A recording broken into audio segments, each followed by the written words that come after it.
Scott was a good guy, and I met him way before he ever showed up in his first big territory was Mid-Atlantic. But before then, he had worked at Continental. And I think he had come through Florida. So he had a little bit of experience, but not much. And as we, when I put that Mount Rushmore up, you can add 3 more names to that. You can put Scott Hall in there too, Ray Ramon. And you put Nash in there. So that's now our Mount Rushmore is getting kind of crowded. So we're going to do 2 Mount Rushmores. But so the first time I met Scott Hall, I was working in Continental, and Robert Fuller, who was the booker. And you ever know Robert? I've never spoke to him, but I know many stories of him. He's friggin' hilarious. I always called him like similar to Foghorn Leghorn. Remember the chicken? And he was all arms and legs, but a really good guy. And he told me, "Hey, Dutchman, you know Scott Hall?" I said, "I've heard the name." "Well, he's coming in, and he's gonna start next Saturday in Dothan." Okay, so we would make the trips down south, and we do 2 days, Dothan and Montgomery, and we'd stay over. And Robert used to pretty much use the chemicals a lot. So man, we'd start on the trip, and you could tell when Robert was doing it. He'd say, he'd be driving there, and he'd be pulling on his hair. And I said, "Boy, man, he's really out of it today." And he just grit his teeth and just keep driving, and his eyes like, oh. So we finally got to Dothan, and he went, "Hey," and Jimmy Golden was with us. We pulled up to the door, and he says, "Guys, take care of it, boys, till I get back." And he left. We don't know where he went, but he went somewhere in the building. So, and he was the booker. So me and Jimmy were sitting there. Matches started like 8:30. And we got there about 7:15. No Robert. And, the lineup was, somebody put the lineup on the wall. So we're just sitting there, and what are we going to do? So finally, Jimmy come to me. He said, "Well, Dutch, I don't know where Robert is. We have to get some of these guys set up." So we started handing out, like, we knew what needed to be done. But it wasn't our job to do it. It was Robert's job. So we was doing it for him because Robert was gone. He was missing in action. We found out later where he was. So we give all finishes out, except for the last one, because that was Robert and Jimmy was in it. And we figured Robert would be back in time for that. So we finally found out where Robert was. You know where he was? This was Scott Hall's first night in Dothan.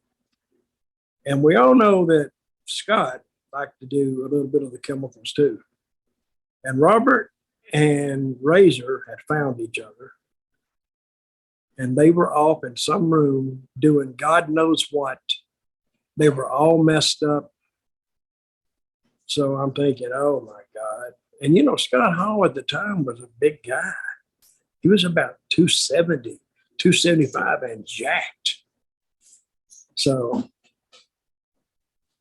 and I didn't know him, and I never worked with him. So I don't want to get hurt.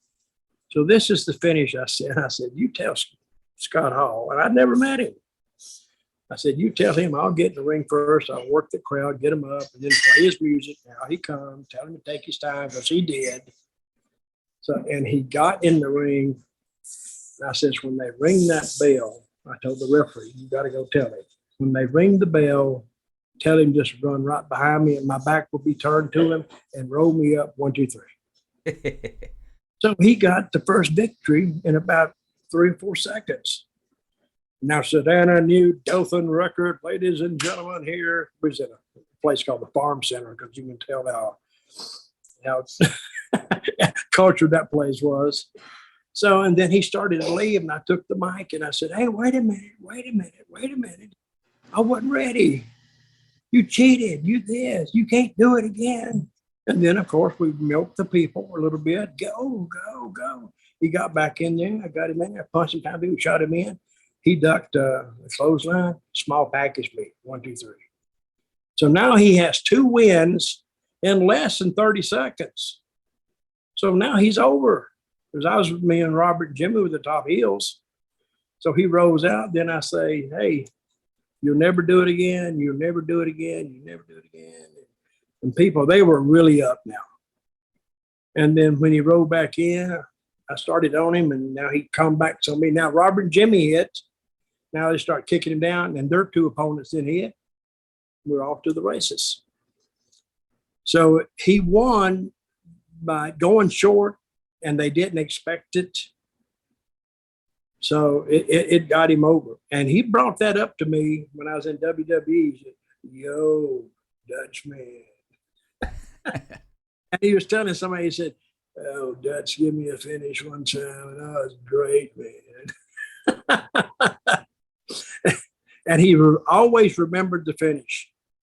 And that finish, I don't know. And why I did it, you know why I did it? Because I didn't want to get hurt. I didn't know if he was messed up and he was big. And if he'd hurt me, he wouldn't do it on purpose. So let's keep the contact to a minimum. And actually, I did more by keeping it to a minimum than trying to go 10 or 12 minutes with him. Because now not only did they remember 1 finish, they remembered 3. And when they walked away that night, they were all thinking, "I've never seen that before."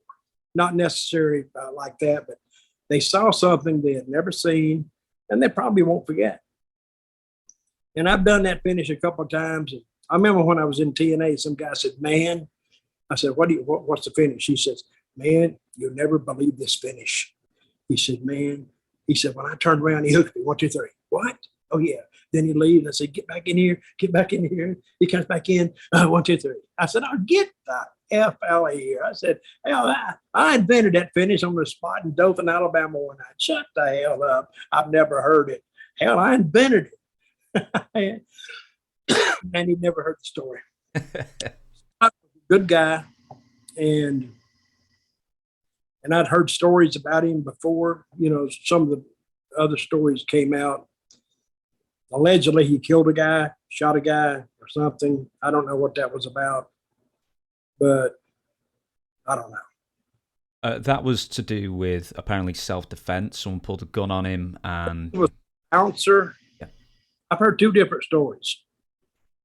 One story was that Scott was having something to do. He always worked strip clubs anyway. That's where he did his work. And I heard that one of the strippers was married to the guy, and the guy come up, and they got into it, and the guy had a gun. He took the gun away from him. Or the guy dropped the gun. He picked it up and shot him. Or something like that. And another was where he was at a bar, and he was trying to throw the guy out, and he did something like the guy had a gun, and he took it. Anyway, he was guilty of that. So I don't know if that bothered him later on. I don't know.